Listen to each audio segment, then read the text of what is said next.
আচ্ছা, আমাদের প্রথম এমসিকিউটা দেখো, সবাই একটু প্রশ্ন নিয়ে বসতে হবে। আর যাদের কাছে একান্তই প্রশ্ন নাই তারা জাস্ট শুনতে থাকো, কেমন?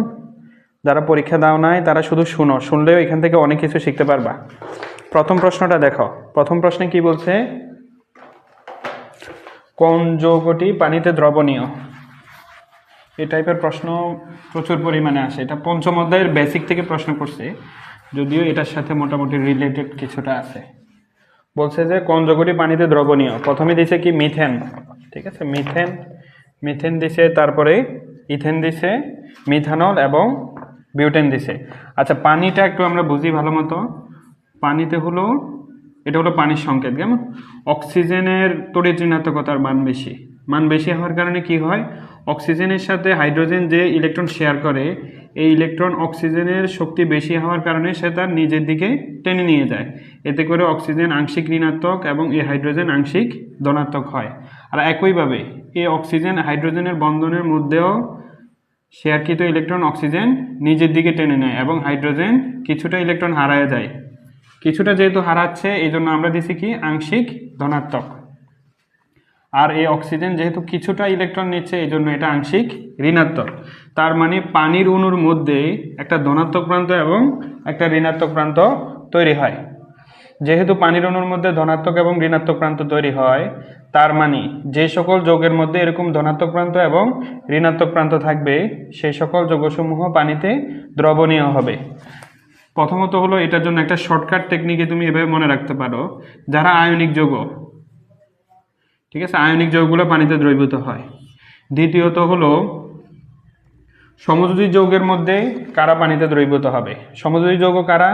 অধাতু যদি বন্ধন তৈরি করে সেক্ষেত্রে হলো সমযোজী যৌগ। আর আয়নিক যৌগ কখন হয়?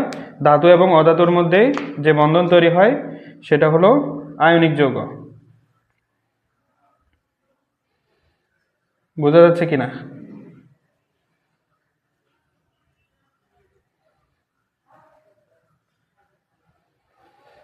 তাহলে আয়নিক যৌগের মধ্যে হলো ধাতু এবং অধাতু, আর সমযোজী যৌগের মধ্যে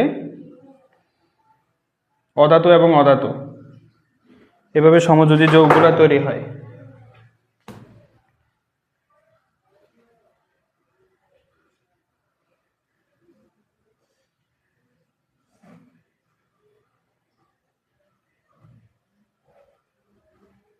আবারও কি সাউন্ডে প্রবলেম করতেছে? না, এটা তো 2 দিন আগের।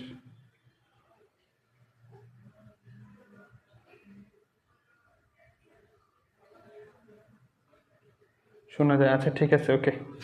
এই ইমাম হাসান মাসুম, বেশি দেরি করো নাই, কেমন? মাত্র 1 মিনিট পড়াইলাম, আর ভিডিওটা থাকবে, টেনশনের কিছু নাই।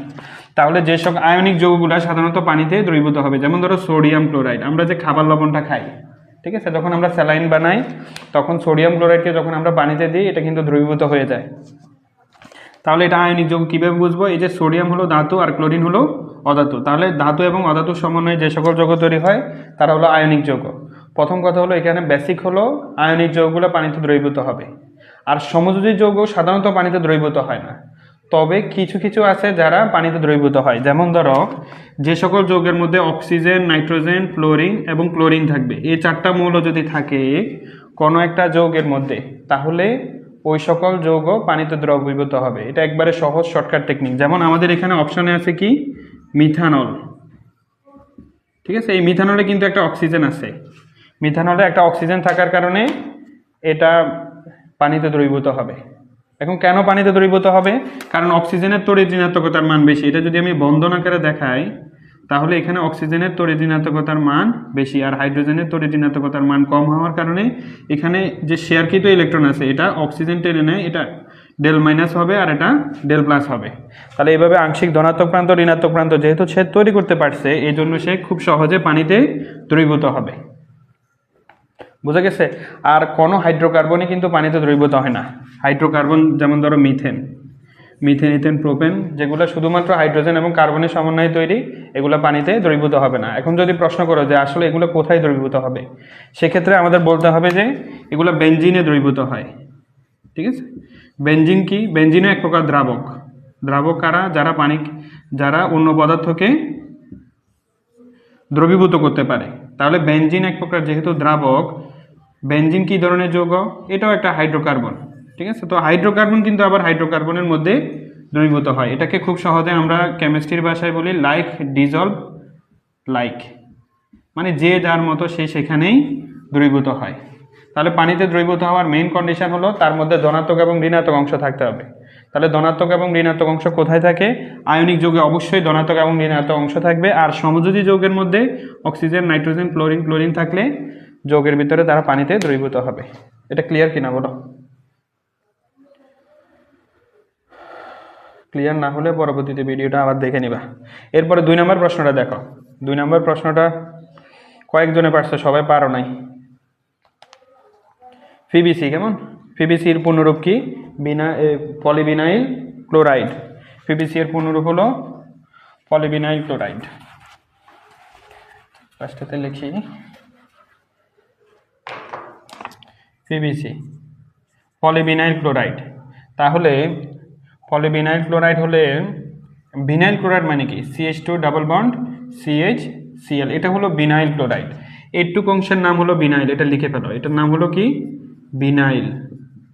আর এইটুক অংশের নাম হলো ক্লোরিন, যেহেতু সংযুক্ত হয়েছে এটার নাম হবে ভিনাইল ক্লোরাইড। এখন এই যৌগটার নাম দুইটা হতে পারে, একটা হলো ভিনাইল ক্লোরাইড, তো আমরা পাইলাম। আর একটা কি হতে পারে? এই যে ক্লোরিন এখানে কয়টা আছে? যেহেতু একটা আছে, ক্লোরিন হলো এখানে একটা আছে, তাহলে এটা হবে কি? মনোক্লোরো। আর এই যৌগটার নাম কি? যেহেতু দ্বিবন্ধন আছে তাহলে মনোক্লোরো ইথিন। মনোক্লোরো ইথিন। আবারও বলতেছি, দেখো এই অংশটা প্রথমত হলো পিবিসি, যেহেতু এই যে পি মানে হলো পলিভিনাইল ক্লোরাইড, এটার নাম আমরা নর্মালি জানি ভিনাইল ক্লোরাইড, ঠিক আছে। কীভাবে মনে রাখবো? CH2 ডাবল বন্ড CH, এই যে CH2 double bond CH bond, এই অংশটার নাম কি? ভিনাইল। আর যেহেতু ক্লোরিন যুক্ত হয়েছে এটা ভিনাইল ক্লোরাইড, এটা তোমরা এমনিতেই পারবা। কিন্তু এই অংশটার নাম নিয়ে অনেকের ঝামেলা আছে, যেহেতু এখানে ক্লোরিন একটা, এই জন্য নাম হবে মনো। আর যেহেতু ক্লোরিন এখানে আমাদের মেহমানকে নামকরণ আগে করতে হয়, তাহলে মনোক্লোরো। আর এই যৌগটা কোথা থেকে আসছে? ইথিন থেকে, এই জন্য মনোক্লোরো ইথিন।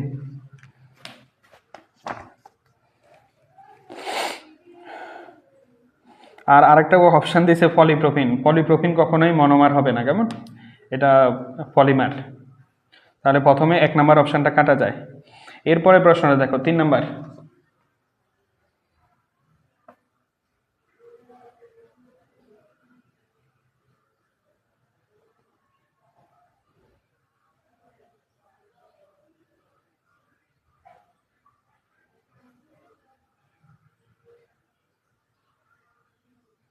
তিন নম্বর প্রশ্নটা একটু দেখো, স্টার্চ থেকে গাজন প্রক্রিয়া। স্টার্চ থেকে গাজন প্রক্রিয়া।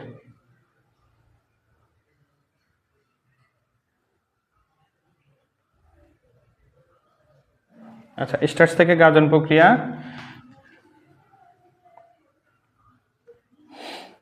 স্টার্চ থেকে গাজন প্রক্রিয়াটা কি এটা একটু বুঝি আমরা। তোমরা এটা সবাত শোষণ অবাত শোষণ যে পড়ছো বায়োলজিতে, ওটারই একটা প্রসেস। অবাত শোষণ মানে কি? গতদিন ক্লাসে পড়াইছিলাম। ও মানে কি? বাতাসের অনুপস্থিতি। আর বাত মানে হলো বাতাস। তাহলে বাতাসের অনুপস্থিতিতে যে শ্বসন হয় সেটাকে বলি আমরা অবাত শোষণ। তাহলে অবাত শোষণ প্রক্রিয়া কি তৈরি হয়? যেমন ধরো শ্বসন প্রক্রিয়া তো মূলত হলো গ্লুকোজের জারণ হয়। যদি সবাত বলি তাহলে জারণ বলতে অক্সিজেনের সাথে বিক্রিয়া করবে, আর অবাত মানে অক্সিজেনের অনুপস্থিতি। তাহলে এখানে গ্লুকোজ যদি দিই C6H12O6, এটাকে আমরা কি করব? যদি আমরা অক্সিজেনের অনুপস্থিতিতে করি তাহলে ইস্টের ভিতরে এই ঘটনাগুলো ঘটবে। এই গ্লুকোজ কিসে পরিণত হয়? ইথানলে পরিণত হয়, CH3CH2OH, ঠিক আছে। এটা ছাড়াও এখানে তৈরি হবে কার্বন ডাইঅক্সাইড প্লাস শক্তি। এই শক্তির সাহায্যে মূলত ইস্ট জীবন ধারণ করে। বোঝা গেছে কিনা? তাহলে স্টার্চ থেকে গাজন প্রক্রিয়া কোনটি প্রস্তুত? তাহলে স্টার্চটা কি? স্টার্চটা হলো গ্লুকোজের পলিমার, ঠিক আছে। আমরা এখানে কয়েকটা পলিমার শিখছি, যেমন এগুলো হলো প্রাকৃতিক পলিমার। একটা হলো স্টার্চ থেকে গ্লুকোজের পলিমার হলো স্টার্চ, আর একটা হলো সেলুলোজ। আর একটা শিখছি আমরা প্রোটিনের মনোমার অ্যামাইনো অ্যাসিড বা অ্যামাইনো অ্যাসিডের পলিমার হলো প্রোটিন। বোঝা গেছে কিনা? তাহলে এখানে গ্লুকোজ থেকে আমরা খুব সহজে যে ইথানল তৈরি করি, এটাই হলো এস্টার্চ থেকে গাজন প্রক্রিয়া। গাজন প্রক্রিয়া মানে কি? গাজন প্রক্রিয়া মানে হলো অক্সিজেনের অনুপস্থিতিতে শ্বসনের যে প্রক্রিয়াটা হয়, অবাধ শ্বসন, এটাই হলো গাজন প্রক্রিয়া। যেহেতু ইন্ডাস্ট্রিতে হিউজ স্কেলে তৈরি করতে হয়, তখন তারা এই প্রসেসের মাধ্যমে অ্যালকোহল তৈরি করে। আর আমরা ল্যাবে প্রস্তুত করি কিভাবে? ইথাইল ক্লোরাইডের সাথে সোডিয়াম হাইড্রোক্সাইডের জলীয় দ্রবণ। এরপরে দেখো 4 নাম্বারটা দেখো, ইথিলিন গ্লাইকল। এটাও অনেকে আনসার দিতে পারে নাই, কয়েকজনে দিছে অবশ্য। ইথিলিন গ্লাইকল, ঠিক আছে, লাস্টে নামের শেষেই তো অল আছে, গ্লাইকল, এভাবে তো মনে রাখা যায়, গ্লাইকল, লাস্টে কি আছে? অল আছে। কেমন? ইথিলিন গ্লাইকলটা কখন তৈরি হয়?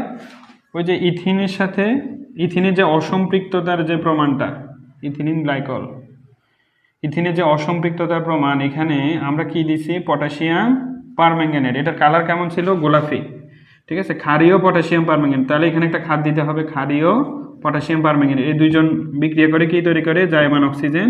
আর এখানে যেহেতু এটা ক্ষার, ক্ষার মানে হলো সে পানির উপস্থিতি থাকা লাগবে। এই দুজন বিক্রিয়া করে কি তৈরি করে? CH2 bond CH2। এখানে দেখো, এই যে পানিটা বিভাজিত হয়ে H এবং OH তৈরি করে। আর এখানে যে জায়মান অক্সিজেন আছে, এটা যদি এটার সাথে অ্যাটাচড হয়ে যায়, তাহলে OH কয়টা হলো? 2টা। এই OH 2টা, এই 2টা কার্বনের সাথে যুক্ত হবে, অর্থাৎ যেখানে দ্বিবন্ধন আছে সেখানে OH 2টা সংযুক্ত হবে। তাহলে সংযোজন বিক্রিয়া কি হয়? দ্বিবন্ধন এক বন্ধনে পরিণত হয়, আর OH 2টা এই 2টা কার্বনের সাথে সংযুক্ত থাকবে। তাহলে দেখো, এখানে যেহেতু OH আছে, এটা খুব সহজেই বলা যায় যে এটা একটা অ্যালকোহল। বোঝা গেছে কিনা বলো? আবার নাম দিয়েও খুব সহজে বোঝা যায়, এই যে গ্লাইকল, অল আছে, ঠিক আছে, অল থাকলে এটা অ্যালকোহল হয়।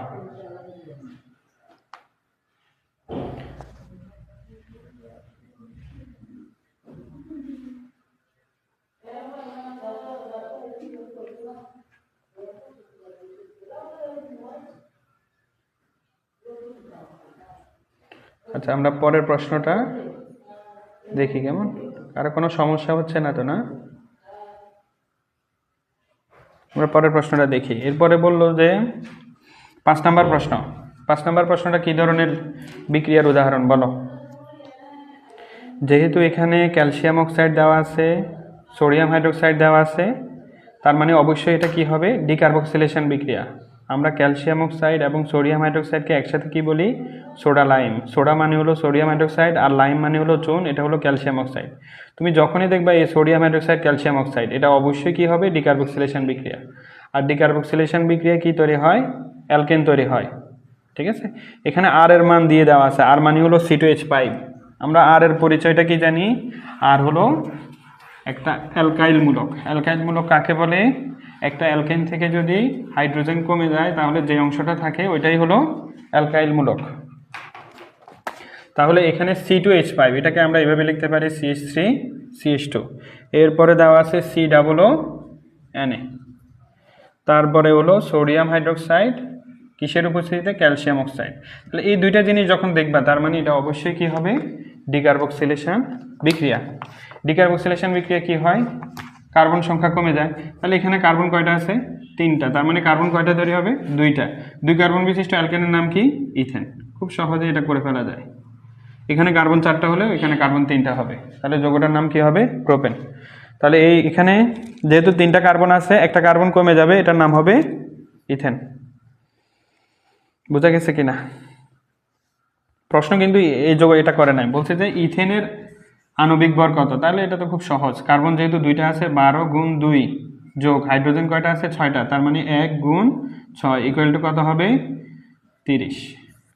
খুবই সহজ। মাঝে মাঝে এরকম প্রশ্ন করে যে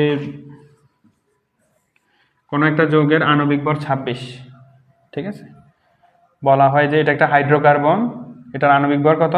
26, যৌগটার নাম কি? তাহলে এখানে দেখো, এটা আণবিক ভর কত দেওয়া আছে? 26। তাহলে 26 বলতে আমরা কি বুঝি? যে আমাদের কার্বন একটার ভর কত? 12, তাহলে 2টার ভর হবে 24। তাহলে 2টার ভর যদি 24 হয়, 24 হলে তার মানে মিনিমাম এখানে আমার 2টা কার্বন থাকবে, ঠিক আছে, 2টা কার্বন দিয়ে দিলাম, 2টা কার্বনের মধ্যে তো অবশ্যই বন্ধন থাকবে, তাহলে এখান থেকে 24 বাদ পড়ে গেছে, আর আছে কত 2। এই 2 দ্বারা বুঝতেছি এখানে হাইড্রোজেন কয়টা হবে, 2টা। এই যে এখানে একটা হাইড্রোজেন দিলাম, এখানে একটা হাইড্রোজেন দিলাম, তাহলে কার্বনের যোজনী কত হয় 4। এর মধ্যে এখানে একটা ফিল আপ হলো আর এখানে একটা, 2টা বাকি আছে, আরও 2টা। তাহলে কি হবে, এখানে আমার আরও 2টা দিতে হবে, 2টা দিলে এই যৌগটার নাম কি হয়ে যায়, ইথাইন। দেখি তাহলে তোমরা এরপরে এটা বের করো তো, দেখো যে একটা হাইড্রোকার্বন যার আণবিক ভর 28, তাহলে যৌগটার নাম কি, এটা একটু আমাকে আনসার দাও।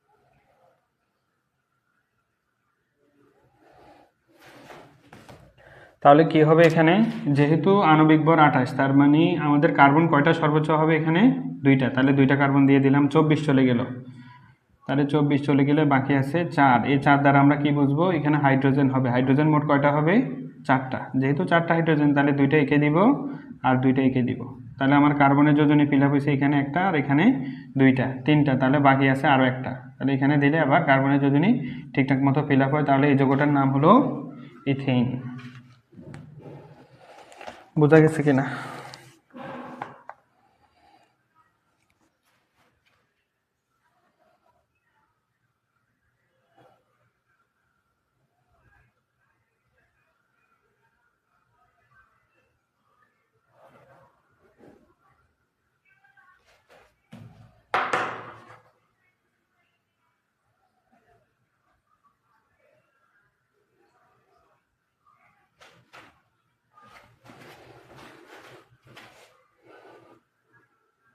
নয় জন দেখতেছো মোট। আচ্ছা ঠিক আছে, আমারও এখানে সব সময় আবার সব কিছু দেখা যায় না, যে মোবাইলটা আমার হাতের সামনে আর পিছনে যেটা মোবাইল ওইটা আবার ভালো। ঠিক আছে, কোনো প্রবলেম হলে জানাবা। আচ্ছা আমরা পরবর্তীতে যাই কেমন।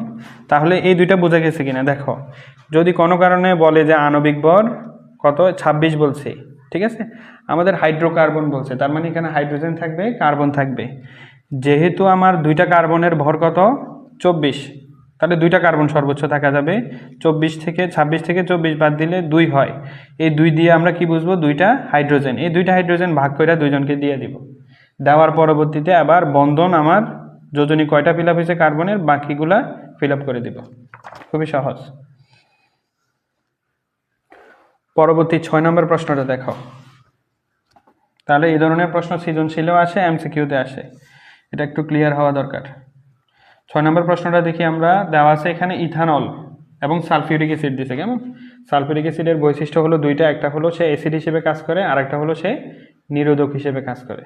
তাহলে সালফিউরিক অ্যাসিড যেহেতু নিরোধক হিসেবে কাজ করে, তাহলে এখানে অ্যালকোহল থেকে কি চলে যাবে, পানি শোষণ করে ফেলবে। নিরোধক কাকে বলে, যে সকল যৌগ অন্য যৌগ থেকে পানি শোষণ করে তাদেরকে বলা হয় নিরোধক। দেখো এখানে তাহলে CH3 CH2 OH, ঠিক আছে, এই কার্বন থেকে কি যাবে, এই OH-টা কিন্তু এই কার্বনের সাথে সংযুক্ত, এই কার্বন থেকে OH যাবে, পার্শ্ববর্তী কার্বন থেকে হাইড্রোজেন যাবে, তাহলে OH আর H মিলে কি তৈরি করলো, পানি তৈরি করলো, ঠিক আছে। তাহলে এই কার্বন থেকে যদি OH চলে যায়, তাহলে এখানে আর কি থাকে, CH2 থাকে, যেহেতু এখান থেকে পানি সরে যাচ্ছে, এটা একটা অপসারণ বিক্রিয়া, অপসারণ বিক্রিয়া এক বন্ধন কি হয়, দ্বিবন্ধনে পরিণত হয়, তাহলে এখান থেকে OH গেল আর এখান থেকে একটা হাইড্রোজেন যাবে, তাহলে এখানে হাইড্রোজেন থাকে 2টা, তার মানে CH2। তাহলে এই যৌগটার নাম কি? ইথিন। বলছে উদ্দীপকের বিক্রিয়ক পদার্থকে অম্লীয় পটাশিয়াম ডাইক্রোমেট দ্বারা জারিত করলে কোন যৌগ উৎপন্ন হয়? তাহলে যেহেতু এটা অ্যালকোহল, অ্যালকোহলকে জারিত করলে কি পাওয়া যায়? অ্যালডিহাইড। ঠিক আছে, অ্যালকোহলকে জারিত করলে অ্যালডিহাইড। কিন্তু অপশানে দেখা, অপশানে কিন্তু অ্যালডিহাইড নাই, অপশানে কি দিয়ে দিছে? জৈব অ্যাসিড। তাহলে যে যৌগটা, যে অ্যালডিহাইডটা তৈরি হবে ওইটা পুনরায় আবার পটাশিয়াম ডাইক্রোমেট দ্বারা জারিত হয়ে জৈব অ্যাসিডে পরিণত হবে। তাহলে 6 নাম্বারের আনসার হবে জৈব অ্যাসিড। বুঝছো কিনা? প্রথমত হলো অ্যালকোহলকে জারিত করলে অ্যালডিহাইড তৈরি হয়, এই অ্যালডিহাইডটা পুনরায় আবার জারিত হয়ে যাবে। যেহেতু আমাদের অপশানে অ্যালডিহাইড নাই সেহেতু এটা পুনরায় আবার জারিত হয়ে জৈব অ্যাসিডে পরিণত হবে। এটা বোঝা গেছে কিনা? খুবই সহজ, এগুলো তো করাইছে অনেকগুলা। 7 নাম্বারটা দেখো, এরপরে বলছে যে এক্স যৌগটা কি হবে? তাহলে এখানে আমাদের এক্স যৌগটা কি? ইথিন। এক্স যৌগটা, এক্স যৌগটা হলো ইথিন। এই ইথিনটাকে কি হিসেবে চিনি আমরা? পলিথিনের মনোমার। তো এরা প্রশ্ন প্রথমে দিছে যে এটা পলিথিনের মনোমার। তারপরে বলছে রাসায়নিকভাবে সক্রিয়। সক্রিয়তার ব্যাপারটা কিভাবে বুঝবো? কার্বন কার্বন একক বন্ধন থাকলে এটা নিষ্ক্রিয় হয়, এই জন্য এটার আরেক নাম কি দেওয়া আছে? প্যারাফিন। আর কার্বন কার্বন দ্বিবন্ধন অথবা কার্বন কার্বন ত্রিবন্ধন হলে এগুলো অবশ্যই কি হবে? অনেক বেশি সক্রিয়, কারণ এখানে একটা দুর্বল আছে আর একটা সবল আছে। তাহলে নিচেরটা যত সবল আর উপরেরটা কি হবে? দুর্বল। এই যে এখানে সবল দুর্বল এটা, আর বাকি দুইটা, এটা হলো শক্তিশালী আর বাকি দুইটা হলো দুর্বল। এটা হলো শক্তিশালী, বাকিটা হলো দুর্বল। তাহলে দুর্বল একটা পার্ট যদি কোনো একটা যৌগের মধ্যে থাকে ওই যৌগটা খুব দ্রুত আক্রান্ত হয়। তাহলে প্রথম কথা হলো এটা রাসায়নিকভাবে সক্রিয়। দ্বিতীয়ত বলতেছে যে সংযোজন বিক্রিয়া দেয়। এটা আমাদের বইয়ের লেখাই আছে, কার্বন কার্বন দ্বিবন্ধন এবং কার্বন কার্বন ত্রিবন্ধন অর্থাৎ অ্যালকিন ও অ্যালকাইনের ক্ষেত্রে এরা সংযোজন বিক্রিয়া অংশগ্রহণ করে। ঠিক আছে, সংযোজন বিক্রিয়া কিভাবে দেয়? যেমন ধরো ইথিন হাইড্রোজেনের সাথে সংযোজিত হয়, কিসের উপস্থিতিতে? হাইড্রোজেন থাকলে কি বলবো আমরা? নিকেলের উপস্থিতিতে। আর এখানে টেম্পারেচার দিতে হবে। সংযোজন বিক্রিয়া এটা কি পরিণত হয়? ইথেন। এরকম সে ব্রোমিন সংযোজিত হতে পারে, হাইড্রোজেন সংযোজিত হতে পারে, পানি সংযোজিত হতে পারে, তার মানে সে সংযোজন বিক্রিয়া প্রদর্শন করে। এরপরে প্রশ্নটা হলো কোনটি ঘনীভবন পলিমার? এটার আনসার কি হবে বলো?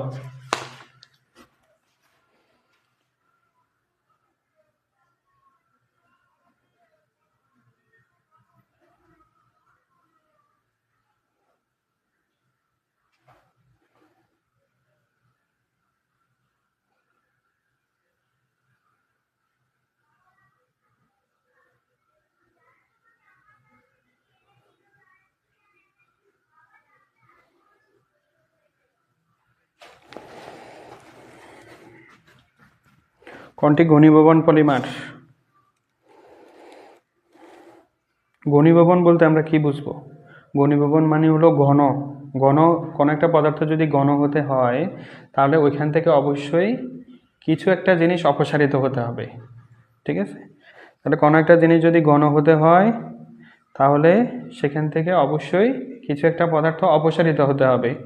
তাহলে অপসারিত হতে হলে তারপরে সেটা ঘনীভবন হবে। তাহলে এক্ষেত্রে আমাদের উদাহরণ হবে নাইলন 66। নাইলন 66 উৎপাদনে এডিফিক অ্যাসিড কার সাথে বিক্রিয়া করবে? Hexamethylene diamine. এই বিক্রিয়াতে কি অপসারিত হয়? পানি অপসারিত হয়ে নাইলন 66 তৈরি করে। তাহলে অপর যে অপশানগুলো আছে, পিভিসি, এটা কিন্তু বিনাইল ক্লোরাইডটা জাস্ট একে অপরের সাথে সংযোজিত হয়ে যায়। তারপরে পলিথিনে ইথিনগুলো পরস্পরের সাথে সংযোজিত হয়। একইভাবে পলিপ্রোপিনে অসংখ্য প্রোপিনও পরস্পরের সাথে সংযোজিত হয়। 9 নম্বর প্রশ্নটা দেখো, এটা অনেকেই একটু ঘাবড়ে গেছে যে ইথাইল আয়োডাইড এটা আবার কোথা থেকে আসলো। ইথাইল আয়োডাইড, এটা সংকেতটা লেখো। উপর থেকে একটু লেখা শুরু করি। ইথাইল আয়োডাইড, ইথাইল আয়োডাইড, এটা এর একটুকের নাম হলো ইথাইল, ঠিক আছে। আর আয়োডাইড বলছে তার মানে কি এখানে আয়োডিন থাকবে, ইথাইল আয়োডাইড। ইথাইল আয়োডাইড কার সাথে বিক্রিয়া করতেছে? পটাশিয়াম হাইড্রোক্সাইডের জলীয় দ্রবণ। তোমাদেরকে বারবার বলছি যে এখানে যদি অ্যাকুয়াস হয় তাহলে কি হয়? প্রতিস্থাপন। আর যদি অ্যালকোহলিক হয় তাহলে অপসারণ হয়। তাহলে যেহেতু অ্যাকুয়াস দেওয়া আছে তাহলে এই আয়োডিনের জায়গায় কে প্রতিস্থাপিত হবে? OH এসে এটাকে সরাই দিবে। এটা প্লাস, এটা মাইনাস, তাহলে এই অংশটা হলো মাইনাস, এই অংশটা হলো প্লাস। এটা কিভাবে মাইনাস? হ্যালোজেন সমূহের তড়িৎ-ঋণাত্মকতার মান বেশি, এই জন্য এটা মাইনাস। আর এটা মাইনাস হলে এটা কি হবে? প্লাস হবে। তাহলে মাইনাস এসে মাইনাসকে সরাবে, ঠিক আছে। তাহলে OH এসে এই আয়োডিনটাকে সরাবে, CH3 CH2 OH। তাহলে এই যৌগটার নাম কি? ইথানল। তাহলে ইথাইল আয়োডাইডের সাথে পটাশিয়াম হাইড্রোক্সাইডের জলীয় দ্রবণে কি তৈরি হবে? ইথানল। এখানে বইয়ে মূলত এটা ব্রোমিন দিয়ে দেওয়া মেবি, ঠিক আছে। ব্রোমিন দিলেও সেম জিনিস, জাস্ট OH এসে ব্রোমিনটাকে সরাই দেবে। তাহলে এই আয়োডিনের জায়গায় যে কোনো হ্যালোজেন হতে পারে, এটা ফ্লোরিন হতে পারে, ক্লোরিন হতে পারে, ব্রোমিন হতে পারে, আয়োডিন হতে পারে, ঠিক আছে। যে কোনোটাই হতে পারে, এটা বিক্রিয়া কিন্তু সেমভাবেই হবে, নতুন কিছু এখানে সংযোজিত হবে না। বোঝা গেছে কিনা এটা?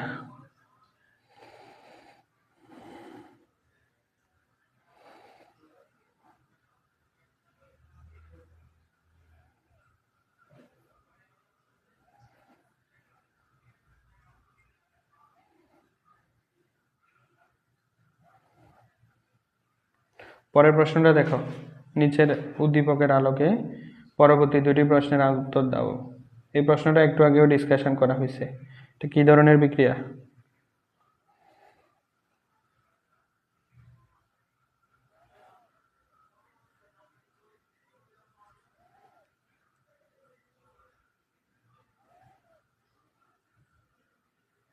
এটা হলো ডিকার্বক্সিলেশন বিক্রিয়া। কেমন?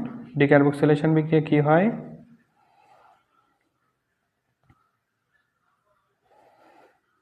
কয়টা কার্বন আছে বলো? ডিকার্বক্সিলেশন বিক্রিয়া এই পারহানা আক্তার, এটা হলো রাইসা মেবি। তুমি না বুঝলে পুনরায় আবার দেখে নিবা, কেমন? না দেখে যদি না বুঝো অবশ্যই আমাকে জানাবা। তাহলে 10 নাম্বারটার আনসার কি হবে? জাস্ট ABC এরকম দিয়ে আমাকে বলো। এখানে আমাদের বামের অংশে দেখো, এটা ক্যালসিয়াম অক্সাইড আছে, সোডিয়াম হাইড্রোক্সাইড আছে, ঠিক আছে। তার মানে এটা অবশ্যই ডিকার্বক্সিলেশন বিক্রিয়া। আর বামে যেহেতু 3টা কার্বন আছে, ডানে কয়টা হবে? 2টা কার্বন। কেমন? তাহলে 2টা কার্বন হলে এই যৌগটার নাম হবে ইথেন। 11 নম্বর প্রশ্নটা দেখো।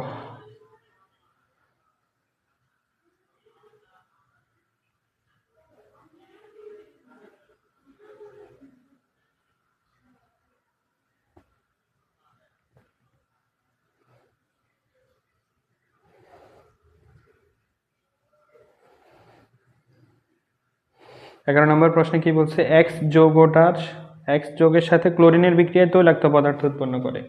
এক্স যৌগটা হলো ইথেন। এক্স যৌগটা কি?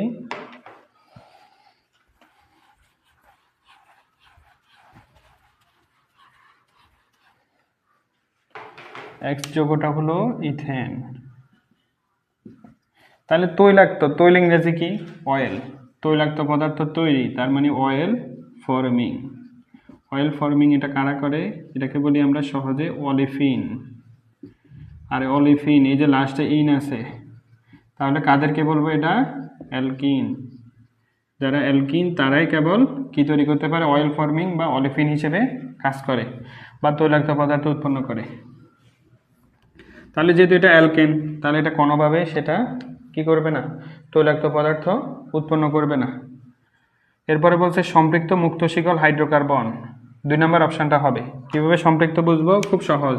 কার্বন কার্বন একক বন্ধন থাকলে সম্পৃক্ত, আর কার্বন কার্বন দ্বিবন্ধন থাকলে অথবা কার্বন কার্বন ত্রিবন্ধন থাকলে এটা কি হবে? অসম্পৃক্ত। আর হাইড্রোকার্বন শব্দটা মানে হলো এখানে হাইড্রোজেন এবং কার্বন আছে, এখানে হাইড্রোজেন এবং কার্বন আছে। হাইড্রোজেন এবং কার্বন থাকলে ওইটাকে আমরা কি বলি? হাইড্রোকার্বন।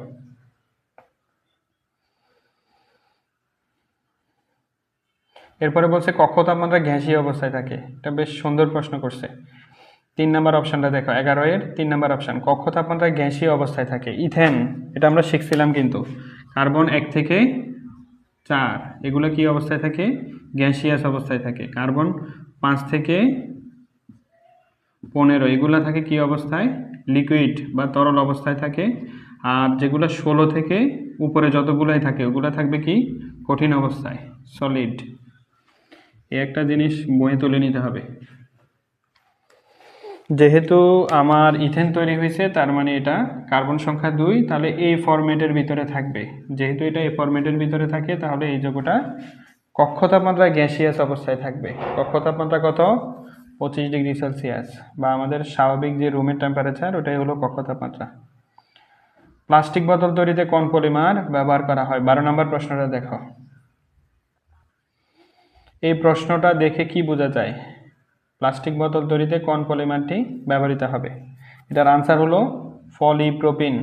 অনেকে আনসার দিয়েছে পলিথিন। পলিথিনে তৈরি করে, প্লাস্টিক বোতল তৈরি করে না। কেমন? তাহলে এগুলার ব্যবহার একটা বক্স আকারে মেন বইয়ে দেওয়া আছে। এই বক্সটা ভালো মতো ব্যবহারের যে অংশটা ওইটা ভালো মতো শিখতে হবে। পলিথিনের ব্যবহার কি, পলিপ্রোপিনের ব্যবহার কি, পিভিসির ব্যবহার কি, বা নাইলনের ব্যবহার কি, এটা শিখতে হবে। যেমন ধরো নাইলন, আমরা অনেকেই নাইলন সুতার নাম শুনছি, এটা এক। অথবা আর একটা আছে নাইলন কাপড়ের নামও শুনছি, এটা আগে ব্যবহার করতো নাইলন কাপড়।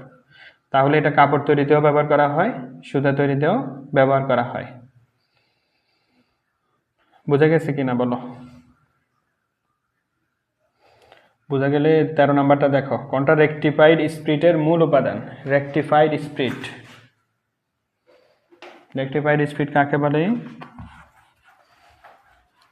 রেকটিফাইড স্পিরিট হলো 96% ইথানলের জলীয় দ্রবণ। 96% ইথানল, 96% ইথানল, এটাকে বলা হয় কি? 96% ইথানল থাকবে আর 4% কি থাকবে? পানি থাকবে। এই 96% ইথানলের জলীয় দ্রবণকে রেকটিফাইড স্পিরিট বলে। তাহলে এটার আনসার কি হবে? ইথানল। ঠিক আছে, অন্য কোনো উপাদান হবে না। এখান থেকে আমরা কি বুঝি? যে এই এমসিকিউ আসার কথাটার অর্থ হলো ইথানলের যে ব্যবহারগুলো আছে, এই ব্যবহারগুলো আমরা আলাদা করে লিখে ফেলবো। ঠিক আছে, আলাদা করে লিখতে হবে।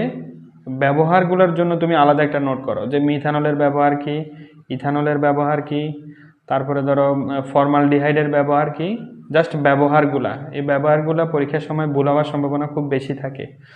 এই জন্য এই ব্যবহারের উপরে শুধুমাত্র আলাদা একটা 1 পৃষ্ঠা বা 2 পৃষ্ঠা খুব সংক্ষেপে লিখবা, যে রেকটিফাইড স্পিরিট হিসেবে, বা ধরো কি ফার্মাসিউটিক্যাল গ্রেডের ওষুধ তৈরিতে ব্যবহার করা হয়।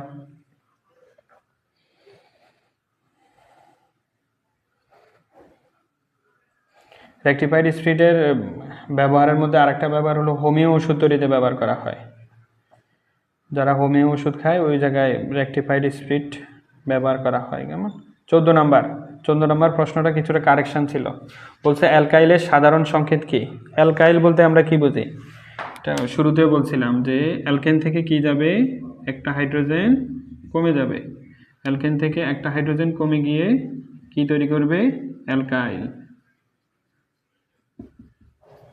তাহলে যে কোনো একটা অ্যালকেন, যেমন ধরো আমরা প্রোপেন চিন্তা করি, C3H8, এখান থেকে যদি একটা হাইড্রোজেন বাদ চলে যায় তাহলে 8টা থেকে একটা বাদ দিলে C3H7। এটাকে যদি আমরা সংকেত আকারে প্রকাশ করতে যাই তাহলে এটা কি হবে? CN। তাহলে 3 দ্বিগুণ হলো 6, H2N, আর দ্বিগুণের সাথে 1 যোগ, 3 দ্বিগুণ মানে 6, 6 এর সাথে 1 যোগ, তার মানে CnH2n+1। তাহলে এটাই হলো আমার অ্যালকাইলের সাধারণ সংকেত।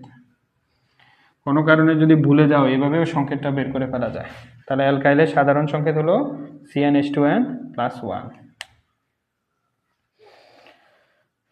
এই পর্যন্ত বোঝা গেছে কিনা? আমাদের আর একটা কোশ্চেন বাকি আছে। প্রাকৃতিক গ্যাসের দহনে কি উৎপন্ন হয়? একজনে দিয়েছে নাইট্রোজেন ডাইঅক্সাইড। প্রাকৃতিক গ্যাসে কি থাকে? প্রাকৃতিক গ্যাসে থাকে মিথেন। মিথেন থেকে কি কোনো রকমে নাইট্রোজেন ডাইঅক্সাইড তৈরি হতে পারে? দহন মানে খুব সহজে মনে রাখবা, দহন মানে হলো বায়ুর অক্সিজেনের সাথে বিক্রিয়া। কোনো কিছুর দহন মানে হলো ওই পদার্থের সাথে অক্সিজেনের বিক্রিয়া। যেমন ধরো ম্যাগনেসিয়ামের দহন মানে হলো ম্যাগনেসিয়ামের সাথে অক্সিজেনের বিক্রিয়া। তাহলে প্রাকৃতিক গ্যাসের প্রধান উপাদান কি? মিথেন। মিথেনের সাথে বায়ুর অক্সিজেনের বিক্রিয়া হবে। তাহলে মিথেনের সাথে বায়ুর অক্সিজেন বিক্রিয়া করে কি তৈরি করে? দেখো এই যে বিক্রিয়াগুলো কত সহজ। কার্বনের সাথে অক্সিজেন যুক্ত করলাম, আমাদের তৈরি হয়ে গেল কার্বন ডাইঅক্সাইড। হাইড্রোজেন আর অক্সিজেন মিলে কি তৈরি হতে পারে বলো? পানি। ঠিক আছে, তাহলে এই কার্বন ডাইঅক্সাইড আর পানি দিয়ে তো আমাদের রান্না হবে না। তাহলে রান্নার জন্য কি দরকার?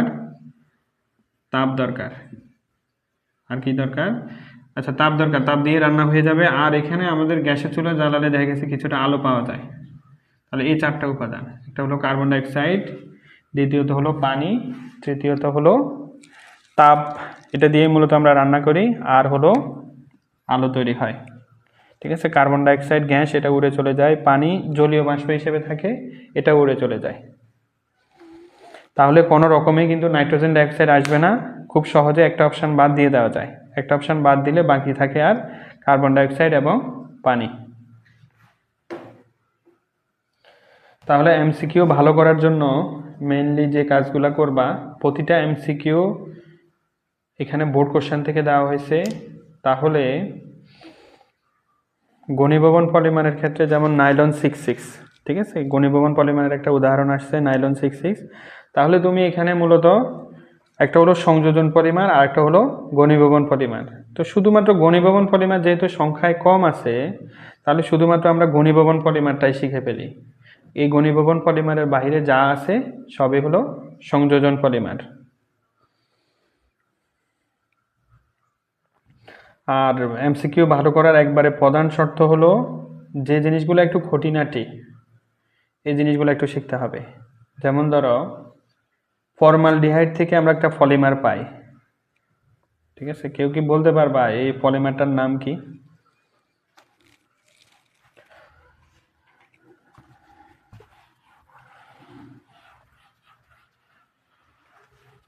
এই জিনিসগুলা বইয়ের ভিতরে, বই না পড়লে এগুলোর আনসার দেওয়া যায় না।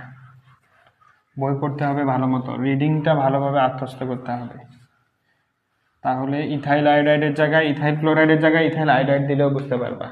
নতুবা প্রতি বছরেই আগের যে বোর্ড কোশ্চেন আছে, এই বোর্ড কোশ্চেন থেকে মিনিমাম 90% কমন পড়বে, 95%ও হতে পারে।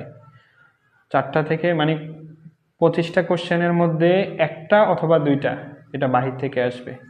তাহলে বাকি যে 23টা আছে, এই 23টা তোমার অটোমেটিক্যালি কমন পড়বে। এবং তুমি যদি বলো যে মানে পুরো হুবহু মিলাইতে চাও যে আমার দেখি 23টা মিলছে কিনা, এটা হুবহু মিলবে না।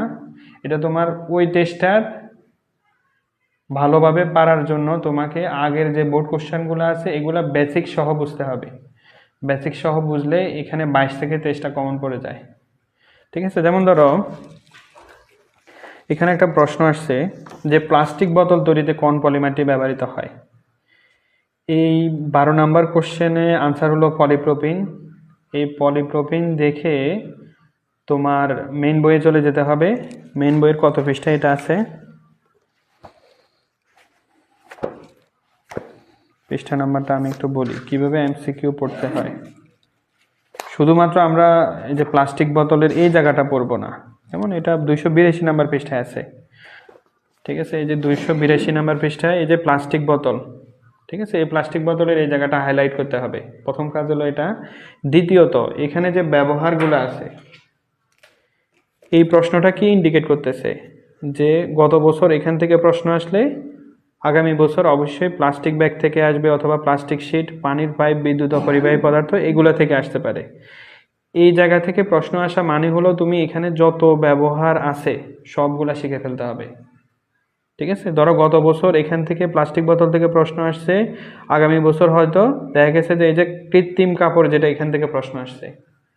তো এই কৃত্রিম কাপড় থেকে প্রশ্ন আসা কথাটার মানে এই না যে এখান থেকে নতুন প্রশ্ন আসছে। ঠিক আছে, তোমার এই একটা এমসিকিউ সলভ করতে গিয়ে তোমাকে এই পুরো ব্যবহারটা শিখতে হবে। এখান থেকে প্রশ্ন আসা মানে হলো এটা পুরোটা তোমাকে, এটা পুরোটাই চলে আসছে। ঠিক আছে, তাহলে এই পুরোটা শিখলে তোমার এখান থেকে আর কোনো ধরনের এমসিকিউ মিস হবে না।